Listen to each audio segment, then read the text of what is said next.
Hey, everybody over on YouTube. We're going to start the live stream here in just a second over on Facebook, but I wanted to say hi to everybody over on YouTube first, since you're the first to the party. Hi. Welcome to the party. We're going to get started in just a second. Justin just popped on. I'm going to bring him up and we can visit for a minute. Just want to remind you guys that this is the live taping of the Church Media Guys show. So you guys are basically our live studio audience. And so you can chime in, leave comments, do things like that. We'll be happy to incorporate your comments and thoughts into the show as we go. And then, of course, once we get it edited and published, we'll publish it right here on YouTube as well and over on Facebook and in our podcast. And then, if you guys asked a really good question and had a really good comment, then you'll be in the show as well. So thanks for your participation. Let me go ahead and get the Facebook clan started. Let's see here. Let me make Justin full screen. And let's see, Justin. Let's see. There we go. He's on double now. And he needs to be tweaked. Justin, you've got to be tweaked. Move me over. People can only see half of my face. I know. Hang on. And it's not the good half. You don't have a bad half. I have a bad hole. Wait, I don't know. No, What? Think about that You can go see your doctor. My favorite is in Community. The lady's like, we need oxygen like we need a hole in the head. And they're like, a hole in the head is something you don't need. And then the guy goes, yeah, she said through a hole in her head. Community, fantastic show. Audio, it says he said my audio is very low. I'm exactly where I was last time. Okay, talk some more. Talk some more. Talking some more. How can a church best serve content that encourages, comments, and shares? How is he now, folks? This is like an old sticky note from when we interviewed Nona Jones. Not Nora Jones. Nona Jones. Why Nona? All right, let's see here. CT. You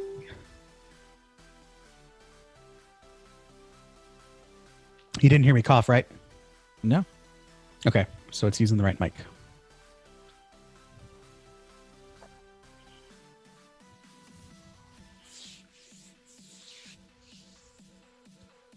Tommy says audio good.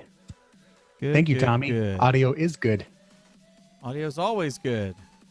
We want more audio. Little Mo Audio. If you can name the TV show that's from, I'll give you a $5 Amazon gift card. Let's see.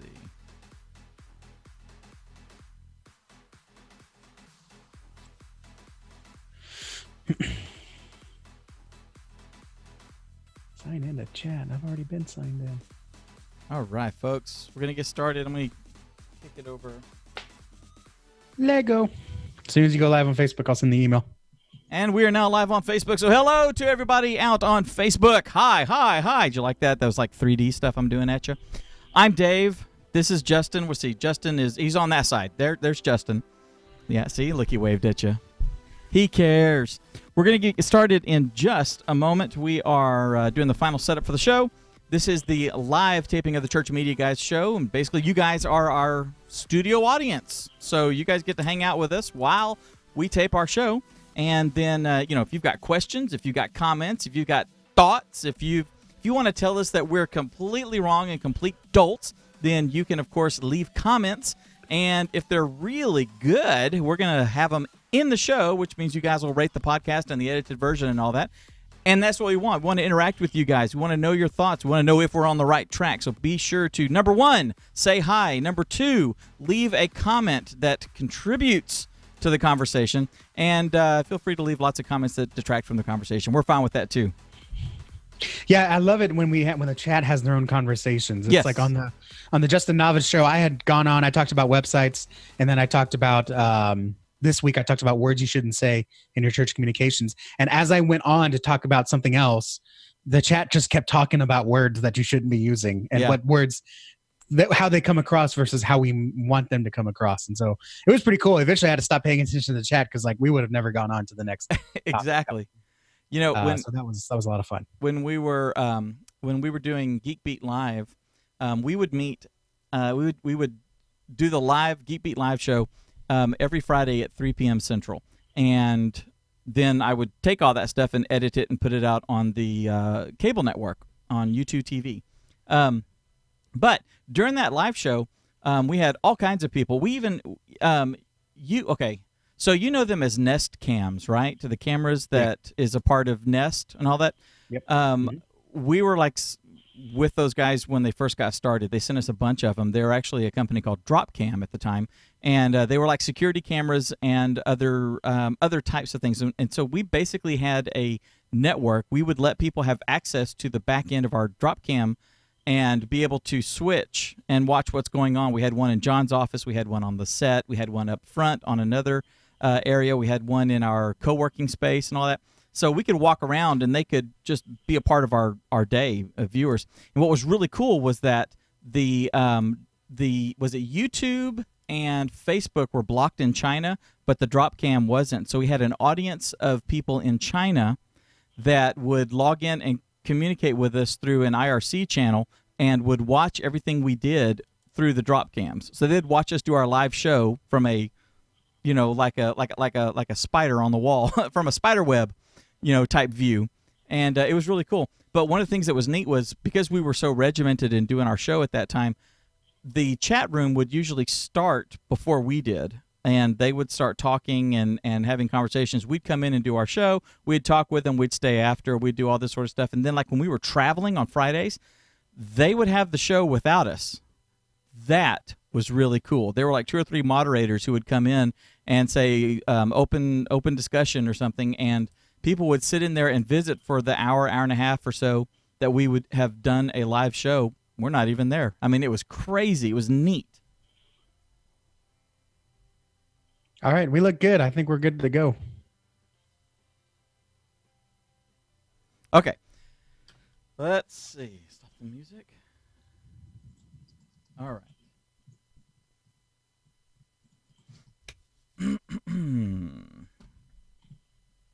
Make sure I have my notes.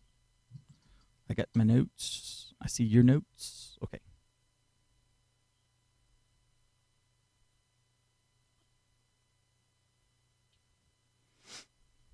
All right, here we go. Are you ready? Yep. Okay.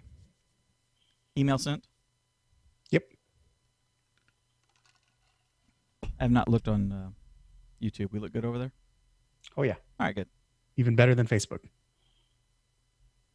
Go figure. All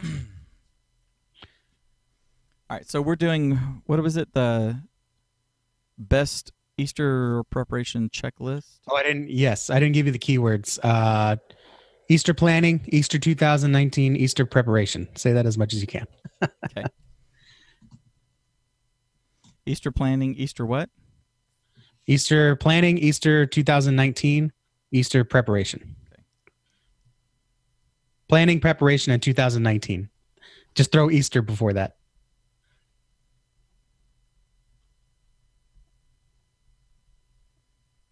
Planning, prep, and what? 2019.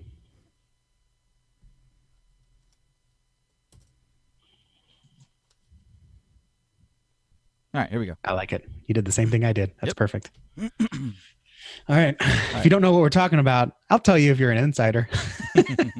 Here we go. Ready?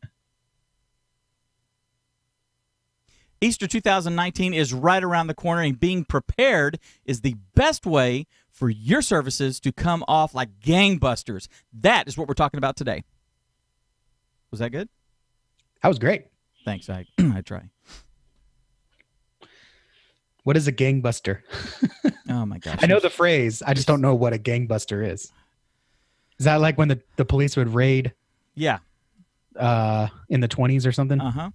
That's so come off like gangbusters, like you're coming in the door like a police raid. The come off, Pinkertons. why don't we just call it come off like Roger Stoners? Yeah. Get it? Topical. Thought you'd Mhm. like that one. We're the Pinkertons of church media and communications. You don't even know who the Pinkertons are, do you? No. See? God, you're such a millennial. Has its good points and its bad points. Here we go.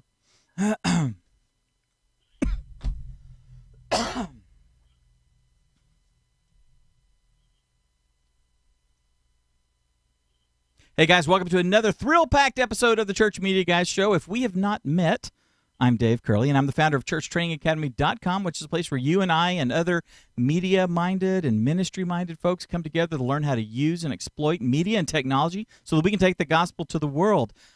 With me, as always, is, I'm going to bring him up. Are you ready? Are you ready? Drum roll, please. Here it comes. Here it comes. My partner in crime, my partner in business, the guy who fills in every single discrepancy that I have, Justin Nava. What's going on, guys? What's going on, Dave? Thank you for the fantastic intro. I'm here as always, and I hope you guys are doing good. Hope you guys are keeping warm because it's cold in America right now. It's like 40 degrees in South Texas, which is pretty much Mexico. Baby, so, it's cold outside. I don't know how you guys are doing it. I'm freezing. Yeah, we're up here. It's about 50 right now. It's going to be like 70 today, so it's not bad. I really feel for our friends that are way up in the north central part of the country, northeast part. I know my aunt, you guys, the insiders know her as Dawn Curley Carlson. She's a pastor up there, and she has been hunkered down in her home since like Monday, and she says it's like frigid cold out there. Like, go outside, and if you throw like water, it's gonna be frozen before it hits the ground. That kind of cold up there. So, yeah, I cannot imagine. I'm freezing down here. I have adjusted to the South Texas sun and climate, and now that it's below 50, I am freezing. I got like a long sleeve shirt on. I don't have it on right now, and a jacket. And my fan is usually on. It is not on right now. Wow. And I've actually had to turn the heater up my whole life. I say my whole life, since college, since I've had a thermostat I could control because I'm the man of the house now. The heater has never gone above 70 until this week. Wow, man. So I don't know what's wrong with me. Yeah, but let's get started. We got some good stuff right now. Awesome. Okay, this is where we're going to do our pro tip. I've still got you on a double. Good. So you saw the karate chop. Karate chop. Here we go. Justin, I got a pro tip for you for today. It's something that a lot of folks have asked off and on in the Hacks group and in our Insiders group, and it seems to be a topic of conversation that kind of goes like this. You know, it comes and it goes, and then it cycles back around every 6-8 weeks or so.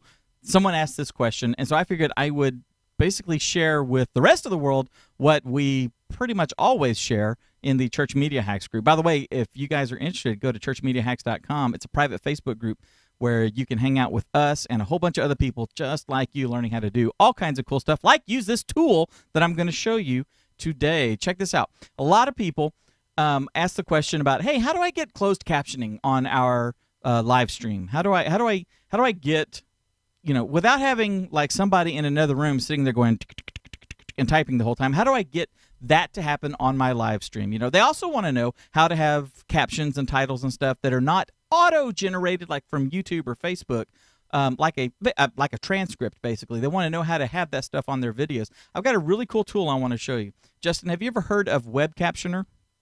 Heard of it, never seen it. Okay, I'm going to show it to you. Okay, thank goodness.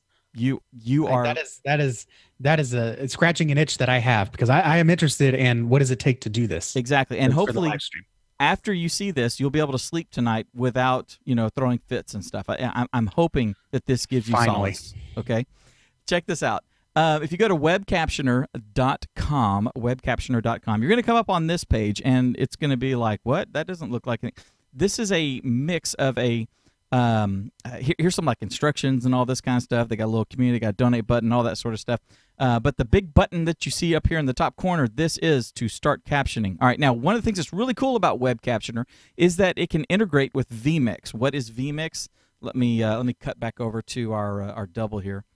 vMix is broadcasting software that you can do a live stream with, or you can record, or both. You know, it's like OBS. It's like it's like the software that there's the same kind of stuff that runs a TriCaster. It's the broadcasting and live streaming software, and vMix lets you integrate vMix's live captioning into vMix so that it becomes part of your tool set when you're doing a live stream.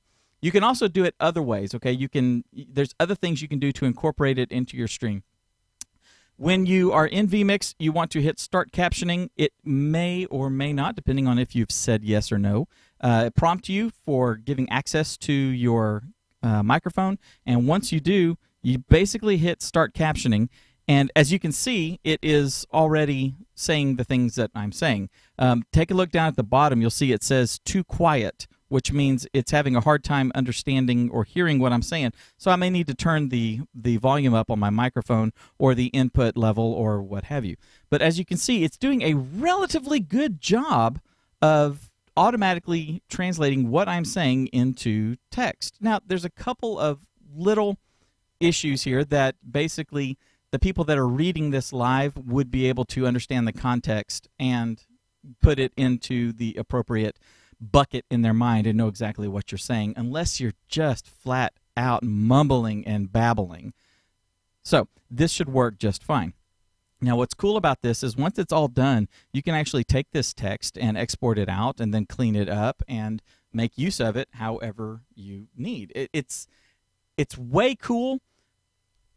There's a lot of different things you can do with this, okay? One of the things that I've played with besides having it automatically generate as I'm talking, is I've used it before to generate a transcript for a short video.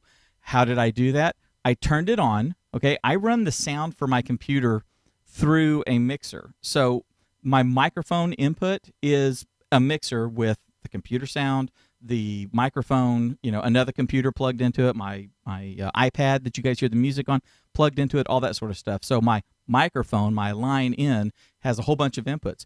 So one of the things that I've done before is I've turned on the captioning and then brought up a video and sat quietly with my microphone turned down but the computer volume turned up and played the video and let it listen to the audio of that video being played and generate a script that I then went and cleaned up a little bit and then put some time indexes and made it a transcript and the captions in a YouTube video. So there's a lot of cool stuff that you can do with it. Go check it out. It's webcaptioner.com. It's a really cool tool. Now, do you understand? I totally understand.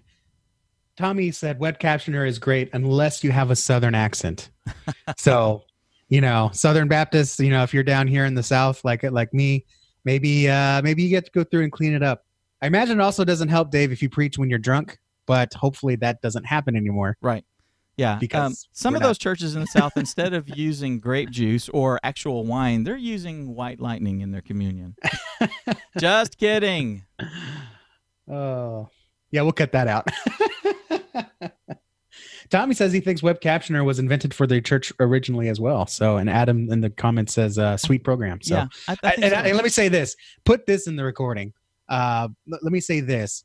When you told me about web captioner, I just thought this is great. Another captioner that I have to go through and spend 30 minutes cleaning up. Mm-hmm. I am amazed that you just did this live demo. If anyone's listening to the audio part, go watch the video because this is pretty cool. Dave had the web captioner up while he was telling you about web captioner. It picked up his turns of phrases. He said, and it'll do this and what have you. And it actually wrote out what have you with hyphens exactly as it should be. It picked up pretty much everything. The only error I saw was you said too much and it used T-O much instead of T-O-O, which no one's going to call your church about. This is actually, I'm impressed. Yeah. I am impressed. So go check it out. This is not some off the wall thing. It actually worked. Yeah, it did. And I think one of the big keys that a lot of people miss with this is to make sure that you've got the sound going in at a high level so that when you do have the little fluctuations in your voice, you're not dipping below that threshold and it's like, I can't hear you, It's cool. Yeah, I like it. All right. So that part is done. We are now doing our feature presentation. Bow now. All right. I'm going to kick it over to you, Captain Fullscreen. And you can start off, and then we'll go from there, okay? Oh, all right. Okay, yeah. You were muted for 2 seconds. Okay. Yep. All right, there you go. You're unmuted. Go for it. Putting me on the spot here. Okay. I know. Hang on. Give me an audio cue there. Thank you. I'll go to a double once you make the introduction. Sure. Easter is coming up, and if you are watching this before Easter 2019, let me tell you, when this comes out, you got 10 weeks. And you might be thinking, oh, 10 weeks, perfect. I don't have to do anything for 6 more weeks. Wrong, okay? Let me quote our president again. Wrong, okay? Wrong. We have 10 weeks to get stuff ready. And too many times we say, oh, we got plenty of time. And then 4 weeks comes and we start scrambling a little bit. Maybe the music ministry doesn't know what they're supposed to be doing. Maybe the kids hasn't prepared something and hasn't told the leadership. And so no one knows what's going on until the week before. And then you're struggling to get graphics and stuff on your website. People have already made their Easter plans by then. So you need to beat the thought and the attention of Easter and say, this is what we're doing. Make some plans around us.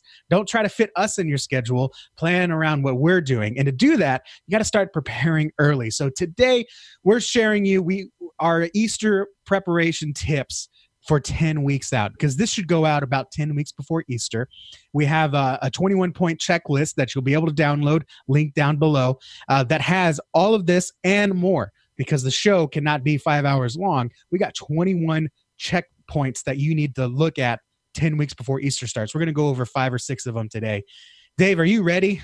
I am. One of the things that I don't know if a lot of people have really thought about, kind of, there's these official numbers, and if you take a look at your church and look at the attendance and stuff, it'll probably bear this out. The average church has 3 major events or 3 major Sundays throughout the course of a year. Obviously, Christmas is one of the biggest because, we have a candle lighting service or we have a Christmas Eve Mass or something like that. That's always huge, okay? Mother's Day, I didn't realize that Mother's Day, but it makes sense because everybody wants to go and be with mom and honor mom. So we're going to go to church with mom, then we're going to go to the Golden Buffet or whatever it is with mom afterwards. That makes sense. But Easter is also the third one, okay? And I don't know if it's Christmas, then Easter, then Mother's Day, or if it's Mother's Day, then Easter, then Christmas. I don't know. It doesn't matter. But we're talking the big 3 here.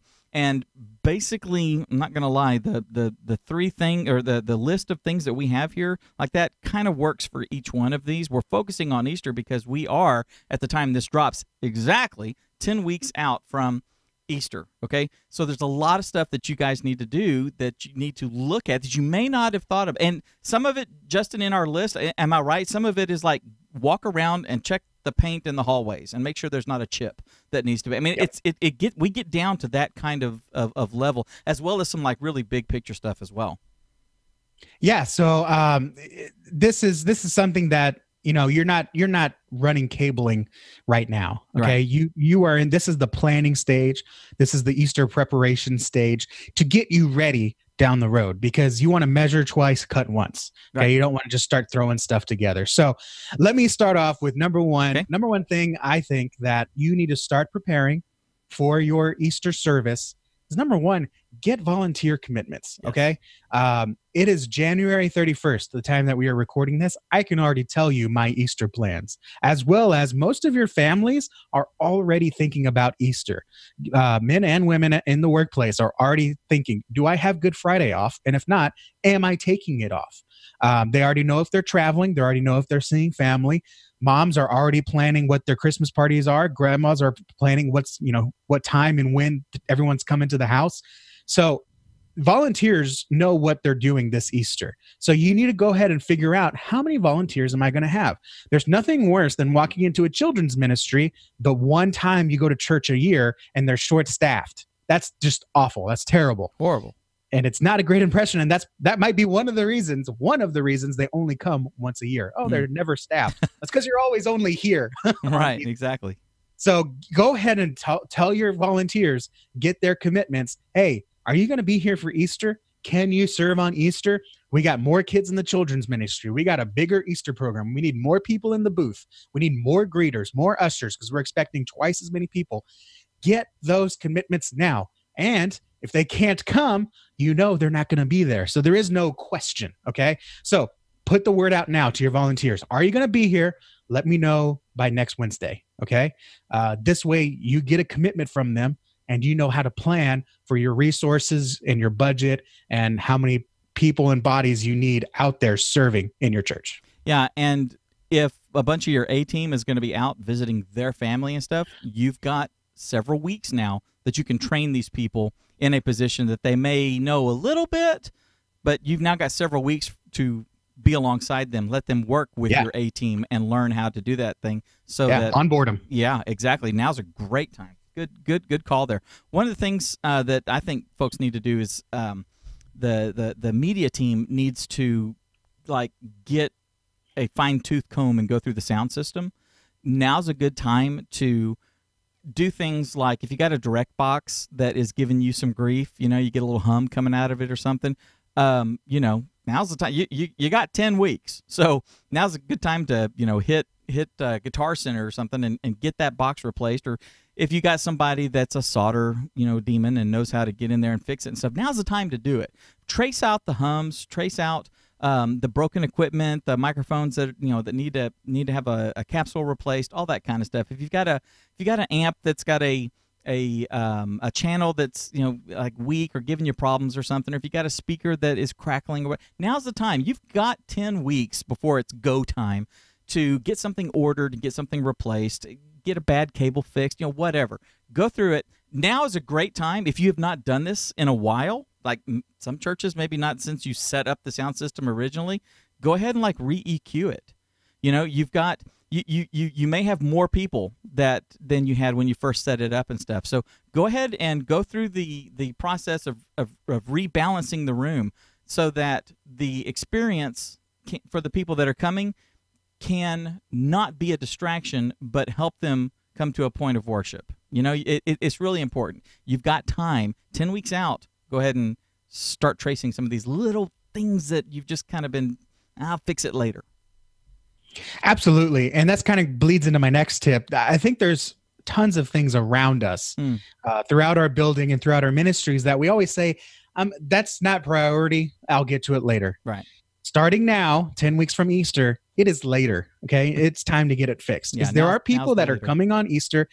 Anthony had a great expression. I've never heard it before. Probably you have. He calls them CEO members, Christmas and Easter only members. They only come on Christmas and Easter. So they're coming, and some people are coming and they're just looking for an excuse not to come back. Okay. And any little thing they're going to nitpick. And we just want to make sure we remove those obstacles.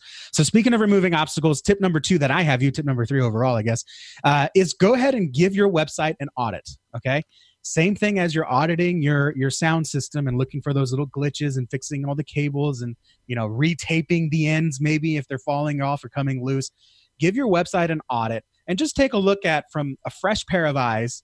Maybe you haven't looked at it in a while. What's missing? What's outdated? What needs to be fixed? Go through all your links, okay? Make sure all your links, if you have a blog, all your links are still working, okay?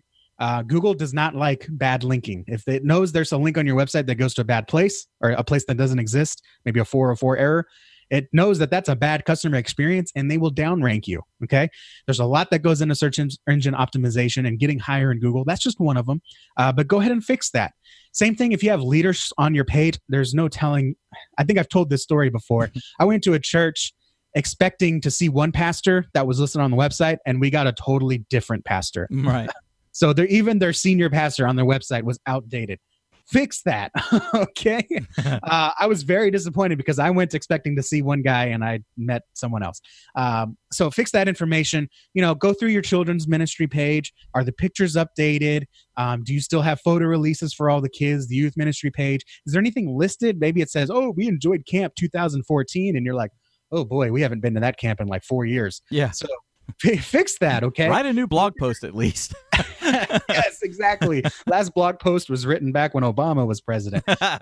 Updated. So go through your website with a fine-tooth comb. Ask a couple of people who have never seen your website before, hey, what do you think? What's your questions when you ask, what questions do you have when you see this website? And then put an FAQ that answers those questions. Go through your website with a fine-tooth comb and just fix any issues with it and update it to 2019. Yeah, that's a good one. This is something this is one of those little subtleties that you hammer a lot is, you're talking about making sure that, this pastor is actually still there, or this staff member is actually still there. When people are going to be looking at this, it's going to be the beginning of spring. So it's probably best to not have the winter pictures up there, Yeah. or go ahead and take everybody outside after church one Sunday and shoot them with a little bit of greenery behind them, or grab the ones that you did last year if they're if unless the guy had like a nose job and he looks drastically different, it's gonna be okay. Just be sure that the seasonal look is the same. It's not like everybody standing out in a parka, or standing out wearing, if it's still cold like it is up north, you don't want to have them in their, polos or something like that. Have them wearing flannel or something. One funny story. I had a client. We did church client. We redid their website. One of the pastors had a picture with his dog as his leadership page. Uh-huh. And I asked him. I said, "We're gonna take 2 pictures, make them all the same." Dude, I get a picture with him, his wife, and like a 5-year-old. And I said, I hope this picture with your dog is older than 6 or 7 years old. Whoa. And not that, oh, I got a family, but here's a picture of me and my dog. It's like, yeah, it had been that long. Yeah. That he had started a family since he took his last profile picture for the church page. So exactly. I don't know, funny story. Well, and if there's 20 years difference, don't put that great picture of you at 42 if you're 70. Yeah, okay? This isn't Christian Mingle. This is your leadership page. Go ahead. We like to see the gray, when it comes to, to a scholarly pastor. Okay, that's okay. Yeah. All right, Dave. What do you got next? I got another one. We're back in the sanctuary again, and it is dealing with your projectors and stuff. I mean, most churches nowadays have at least one projector. What's going on with the bulb? Those bulbs usually have a 2,000 hour shelf life, which for us using them for a couple of hours, 2 or 3, 4 hours a week, could end up being a few years. You might want to get into the menu, depending on the projector. You may be able to get into the menu and have it tell you what the life is on the bulb. If you've got an older projector and you don't have access to that information, see if you can find a receipt about maybe when you bought the bulb or something, so you could sort of backtrack to, well, this is about a 4-year-old bulb, and I might want to go ahead and change it now. Now's a good time to do that, okay? Now's a good time to make sure that your projector is not going to go out, Friday before Easter. And all of a sudden, you've basically, if you got 2, like in our congregation, we've got 2 of them up on either side. You don't want the service to look like this, where there's just that one, and everybody's looking over here at that one, and that other one is just up there looking all beautiful and dead. You don't want that. You also don't want the registration. Check out the registration, like the colors. You can like get the green and the blue and the red, and they can be off a little bit. Get in there and kind of calibrate that, tweak that, things like that. Also, if you're doing like triple wide or double, where you got 2 screens that are blended together, get in there and tweak those, recalibrate them, do stuff like that. Now's a good time to play with that and fix what's broken when it comes to your projectors. Also, they all have fans in them because they blow out the heat, which means they're sucking in air, which means they're sucking in dust, the dead skin cells out of all those hundreds of people sitting in the auditorium every single week.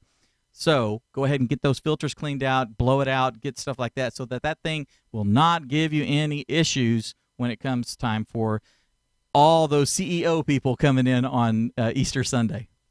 I love it. Anthony, thank you so much for sharing that. We're going to use that from now on, CEO. If we need to give credit to someone else, let us know. Yeah, especially about the fan. We actually had a $2,000 projector die because we never dusted it. Right. This was a long time ago. And we opened it up and it was just terrible. It was just awful. I think there was more dust than metal inside of it. And it totally just overheated and killed it. So if you're not dusting your projector, now's a good time. Yeah, now's a good time. What else you got? Going into my last preparation tip. This one is for most of the communicators. I did one for the general church, one for the web heads. This one is for the communicators, the people that run social media, the people that are in charge of promotional stuff. If that is part of your description, or maybe that's what you do as a volunteer basis, right now is the time to put together some numbers, some prices, and some costs of what you want to spend on advertising. Submit your budget proposal for your advertising and promotion like next week. Okay.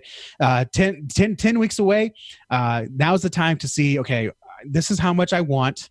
This is the software I want for a landing page if you need that. This is how much I want for Facebook ads. This is how much I want for professional print jobs. This is how much we need for a radio broadcast, which, by the way, a lot of local Christian radio stations, bonus alert, if you are doing a free program at your church, a lot of them will promote you for free. Now, if you charge for tickets and stuff, you have to pay them to promote it. But if you're doing a free church event, a lot of Christian radio stations will promote you for free. You just have to give them some time. So go ahead and take a look at that now that you're 10 weeks out. But get the numbers together that you need for whatever software and advertising and print costs. Maybe you want to print some extra CDs or some extra gifts, because that should be considered with this too. You know, we want to give out Easter mugs or Easter portraits. We need a backdrop. Anything that you need to spend money on, that not just be ads. Get the costs together now. Give it to your pastor by next week, because it's probably going to be 3 or 4 weeks before they get an answer back to you. Maybe you have to wait for the financial committee. Maybe you have to wait for the financial planner volunteer to come in once every month to balance the books. And, oh, hey, do we have this amount left over? It's going to take some time to get the approval. And again, if you wait to the last minute, they may say there's no more money for April, right? There's no more money for the quarter. So go ahead and get your numbers in now and submit them.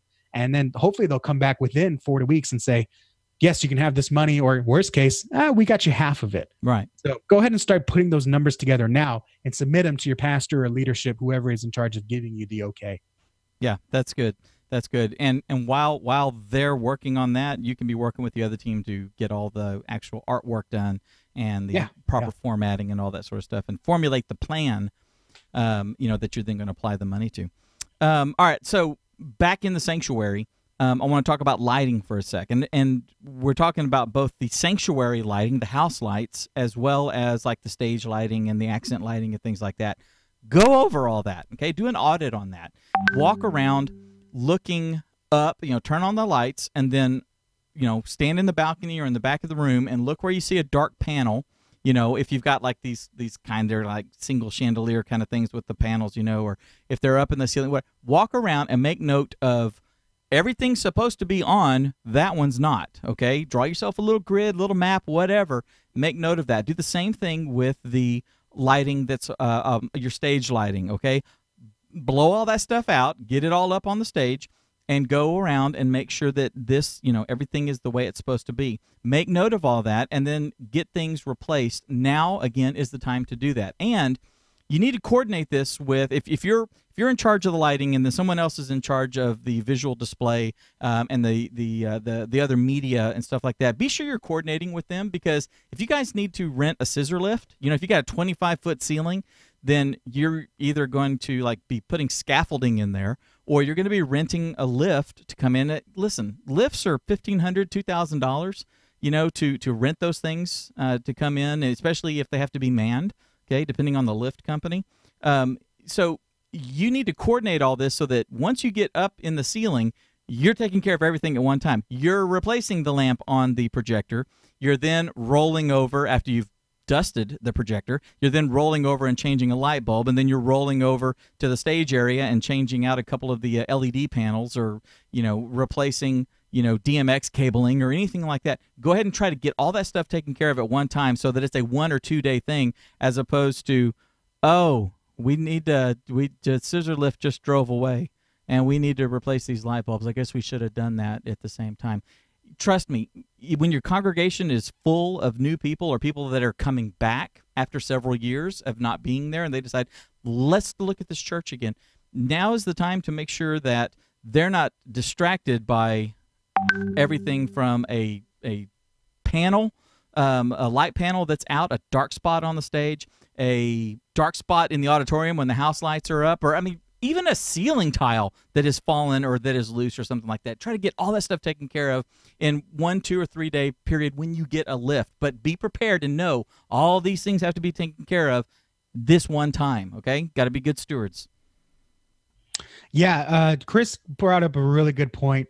He said, any changes that you want to make to both the stage, lighting, sound, video, you want to give it plenty of time for your teams to adjust to the change once you have changed those systems. Right. So don't do it the week before Easter, the week of Easter. No. Don't make your run through the actual show. Right. Give your team a few weeks to make the mistakes, because they will happen. Give your team a few weeks to make those mistakes and figure out where the new knobs are, what lights are working. And, I remember one time we had fixed a light up in the ceiling. We had fixed all the lights, and we fixed one light. We didn't even realize that one light was part of a scene. Somehow the baptistry light was programmed with the intimate worship scene, and it just never worked. So we never caught it. Mm-hmm. So we bring the lights down on Sunday morning, and then there's just a light shining on an empty Baptist street. Yeah. It was kind of random and odd. So you definitely want to have some time to figure that stuff out. Right. You've been and compensating. maybe reprogram the lights if you have to. Yeah, that light has been out for 6 months, and you've been compensating by picking up the light on the other side of the stage a little bit more, or you've redirected something. Like in our auditorium, we've got those old dimmer packs and those can stage lights that are like really long throw.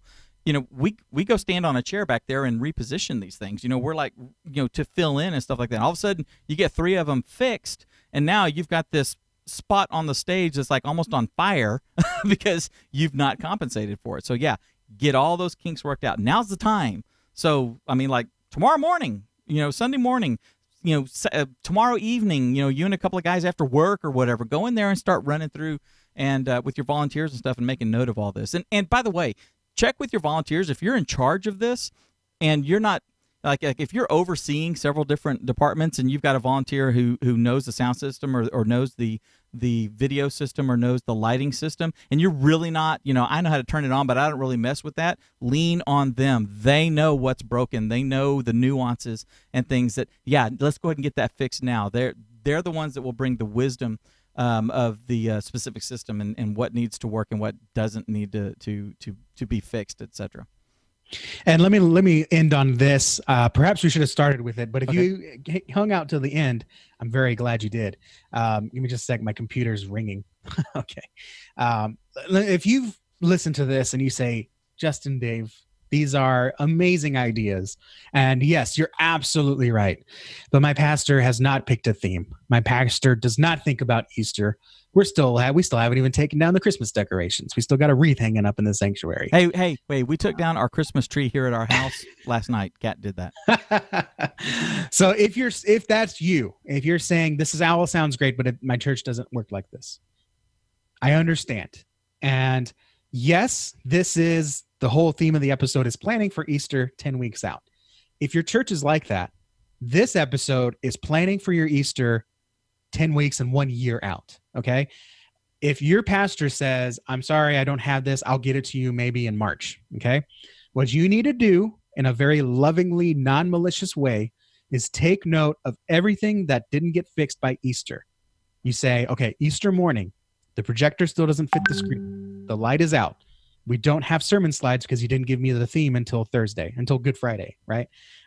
We don't have this, or this doesn't work, or the bulb went out the week before, and now we're scrambling. Anytime that something goes out like that, just take a note, okay? And then next year, you say, Pastor, here's kind of what happened last year. And I know you said you weren't planning on it, but Christmas is over. It's January 4th. We need to start planning Easter. And here's everything that went wrong because we didn't start planning Easter this early. I don't want that to happen again. I want to create an even better environment than we did last year. Because to be honest, pastors have so much on their mind that stage lighting is not at the top of their list, right. Okay? They're more concerned with the couple that's fighting right now and at the verge of divorce, and rightfully so. So you have to just reinforce it. Pastor, I'm here. Here's what we need. Here's what I know we need. And just let me take care of it, but it needs to happen now. And I'd love to run ads. We talked about ads last year. It didn't happen because I didn't know what we were doing. We had some scrambling with the audio stuff.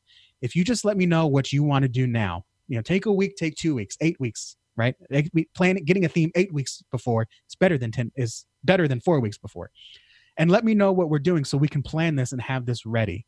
And as long as you have evidence and not a feeling of pastor doesn't remember what happened or what didn't happen because he had bigger stuff on his plate. Exactly. Go ahead and just remind him lovingly and say, hey, I don't want this to happen again. I do want it to be better. I don't want it to be another Easter. I want it to be a better Easter and not the holiday. I'm talking about the service itself. Right. So if that's you, if that's your church, no, we don't do that. We can't do that. Pastor said no. Just, okay, so you're planning for 2020 at this point. Right. And you've got and you've got a year to start helping your pastor think a little bit more like this, or put teams together that can handle these things that really the pastor doesn't need to be consumed with. So yeah. You've got some lead time on that. So yeah. And by the way, we're here for you. I don't know if you realize this or not, but you do not have to do this alone. My mom and dad go to a church 150, on a given Sunday. 3 staff positions. One of them is part-time.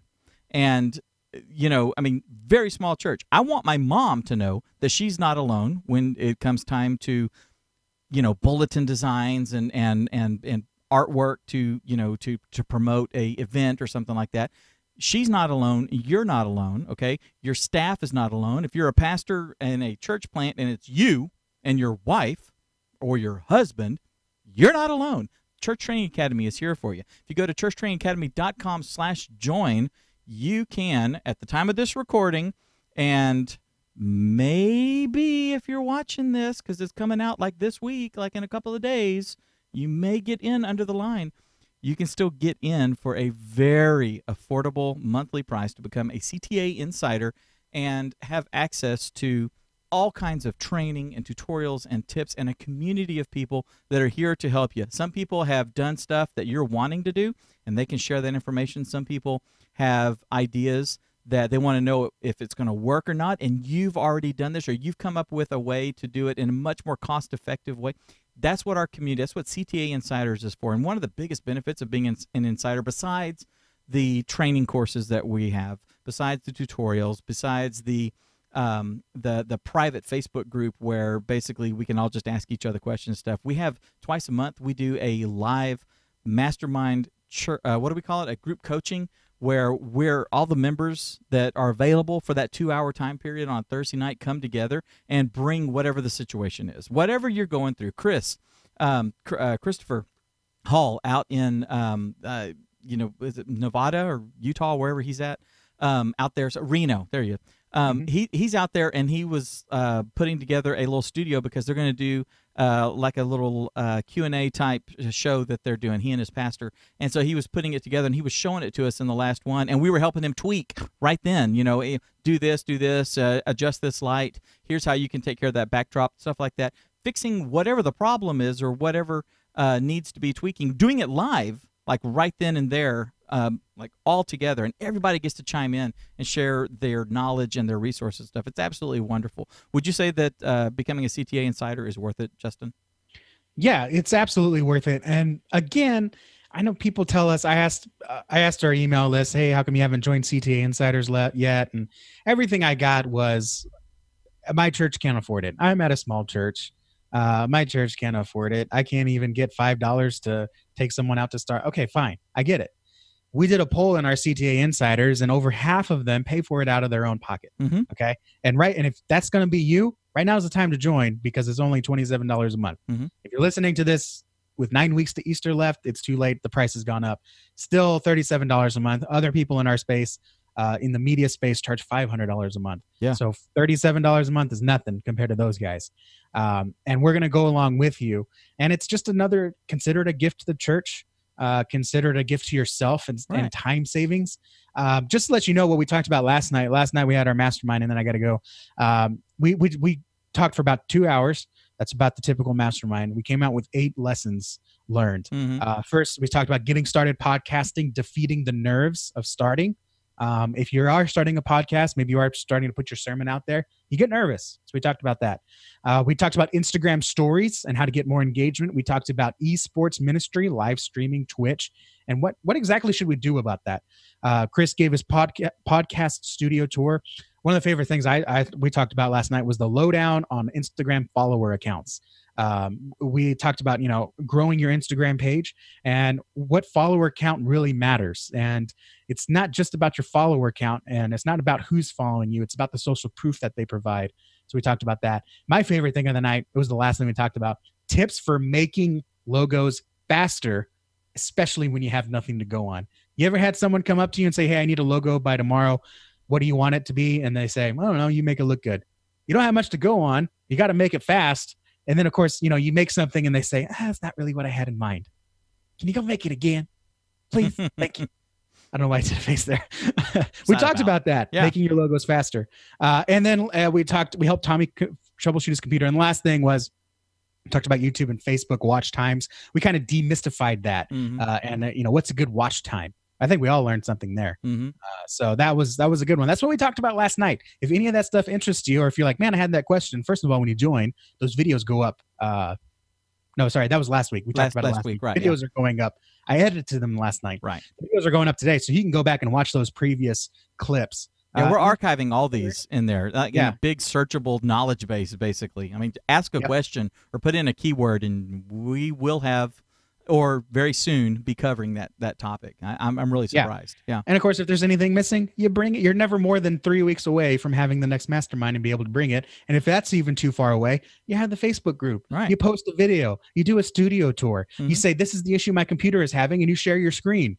it's a steal. Yeah, it's cool. I charge $80 a month for computer troubleshooting. You can pay less than half that and have dozens of people helping you with your issues. I don't know. To me, it's a no-brainer. So it's a gift to the church. I understand that you don't have a lot of money, and maybe it's not right for you. You got to lean on this free content. This is the free trial, like we talked about. Right. Yeah. I get it. I'm rambling now. That's okay. Don't ramble.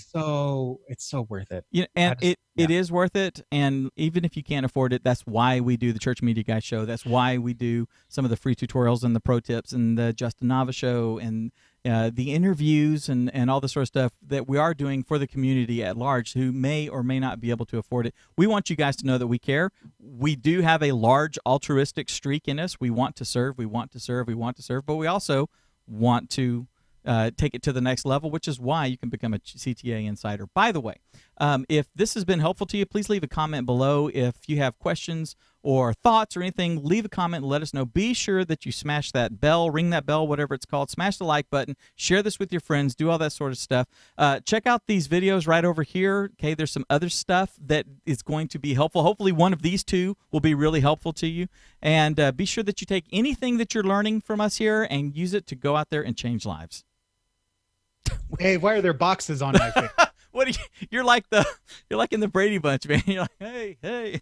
I was just picturing like the YouTube boxes showing up on top of my head. Yeah. No, I put them off to the side. Yes. I try not to stick them on your head. Yeah. All right. Well, stick them on my head for this one. Just ended with, Dave, why are these boxes on my head? Cut. All right, I gotta go. I'm late. Awesome. See y'all. Have a good one.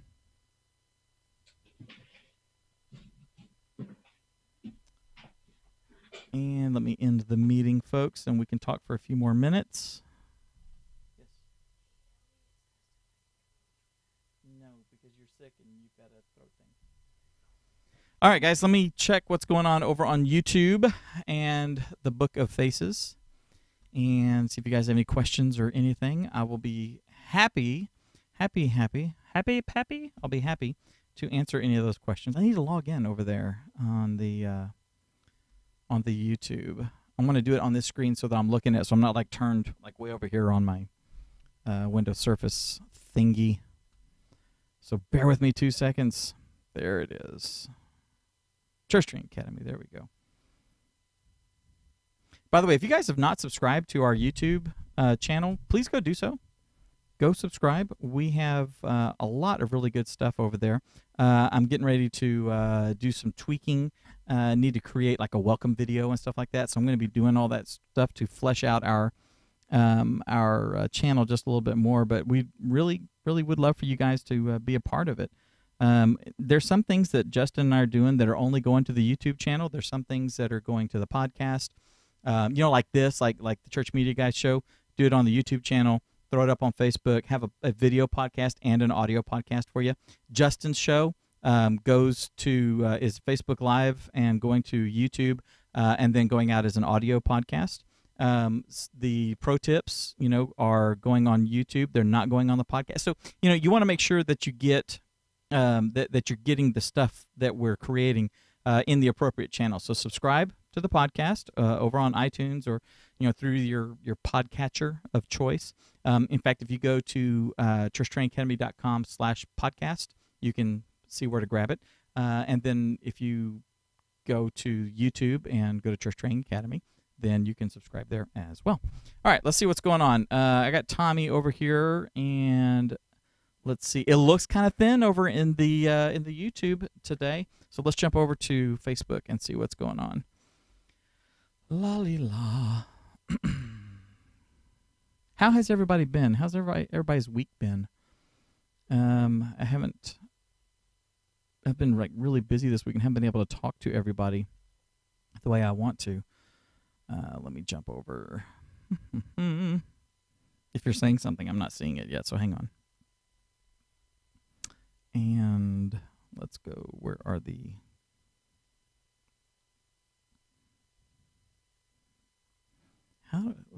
Is it the post that I need to go to? I'm trying to bring it up so that I can see all the comment stream and all that. All right, forget this. Unfortunately, Facebook has not made it like hyper easy. Oops. There we go. Facebook has not made it hyper easy for us as the people that have a show to be able to just a really quick jump in and see everything very easily. We have to jump through a few hoops. So anyway, Christopher Hall says, good idea, so I shouldn't go around and cause problems to make it look like we should prepare earlier. No, Chris, don't do that. Or at least don't talk about it. Let's see here. Yeah, and it wasn't Adam. It was, excuse me, it wasn't Anthony. It was Adam. You got to remember we're glancing at this as we go, so sometimes we miss a voice. We have an Anthony who is a CTA insider, and he chimes in a lot. But yes, Adam's the one that's talking about the CEO Christmas, Easter only folks that join. All right, guys. I'm not seeing much in here. What platform has ever made it easy to see comments? No, I know. It's ridiculous. I need to play with the Facebook creator app and you know, for like what is it called? Facebook Watch creator app. I need to play with that and see if that helps any.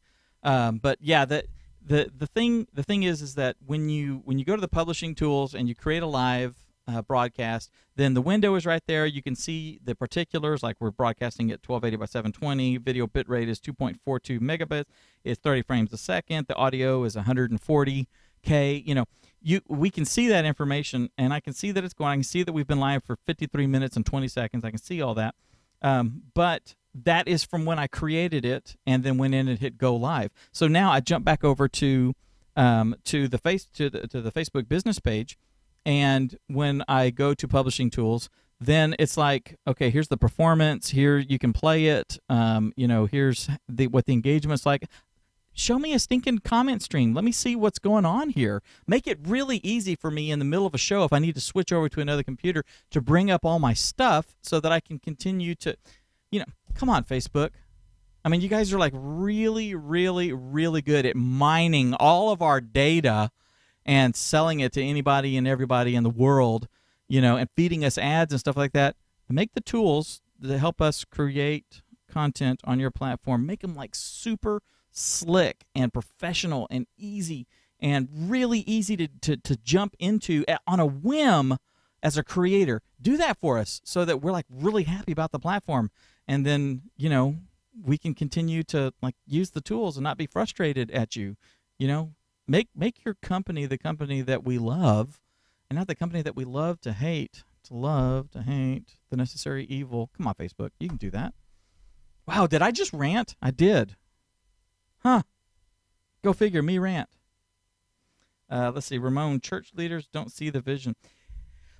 Sometimes they don't, and that's an interesting topic, isn't it? It depends on the leaders, right? Vision casting usually happens from the top down. A good leader, like our pastor, who I hold up as a really good example, casts the vision and builds the vision with his staff, the executive staff, and then they feed that vision and help with the volunteers and everybody else to build that culture around that vision throughout the whole church, right? There's other leaders, church leaders, pastors, that are comfortable where they are and are comfortable, and we all get like this. I mean, we really do.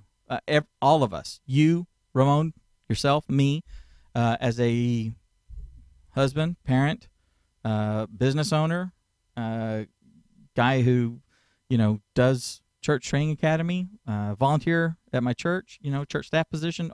We all get comfortable, and comfortable breeds complacency, and it's not an on purpose kind of thing. It just kind of happens. So your pastor, I know a lot of pastors that are fantastic in the pulpit, but they don't lack they lack the vision of moving to the next level, or the people that that they are accountable to, like maybe the elder body or the large donors in the church in some cases, things like that, don't see the vision. Or sometimes it's the other way around, where there's a lot of people that have this vision, but the pastor doesn't.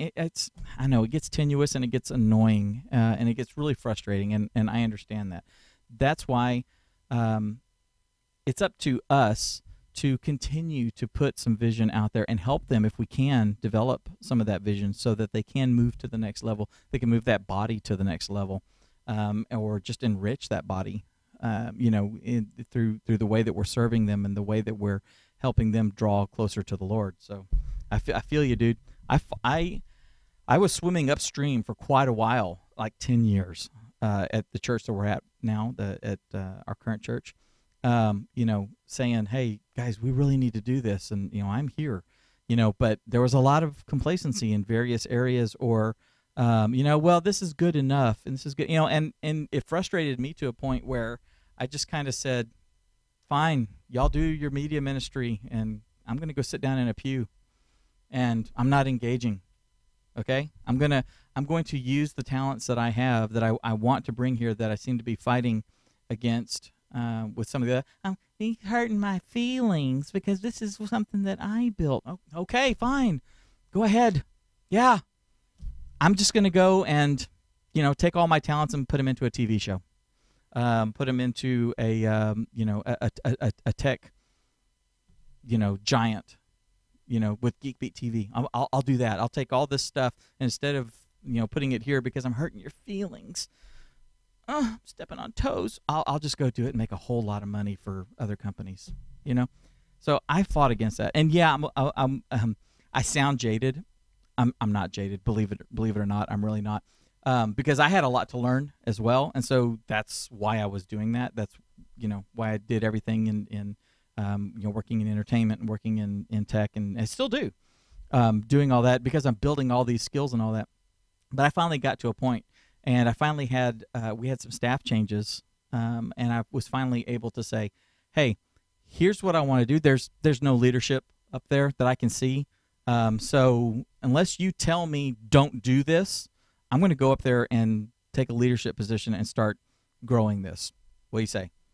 Yes, please go do it. And it was a transitional pastor basically that was the one who said, yes, please, yes, do this. So you may have to go through a season, where you feel like you're just butting your head up against the wall, and then eventually it catches. Do what you can. Do what you can. Be encouraging. Show benefits. Remember, always show benefits. Show, hey, look, here's a church that's the same size that we are, and look at what they're doing. I can do that here, with a little support. Let's see. Facebook creator is okay. I wish there was an app like vMix Social. I agree. By the way, we're going to be integrating vMix Social in as we go. It's on my to-do list of things to play with and get set up so that we can use it during our show here. I wish my programming skills were better. Me too. I wish yours were better, but I also wish I kind of knew how to do stuff like that so that I could just build something. Actually working on a project with a very large company that it would be better if I knew how to build it, but we got to have somebody build it for us, So it's like, dang, I wish I'd done that.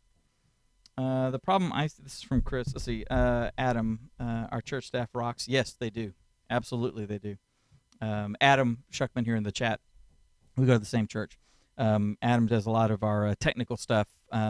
He's like our he's the guy who can solder cables. that's what Adam is. He's the guy.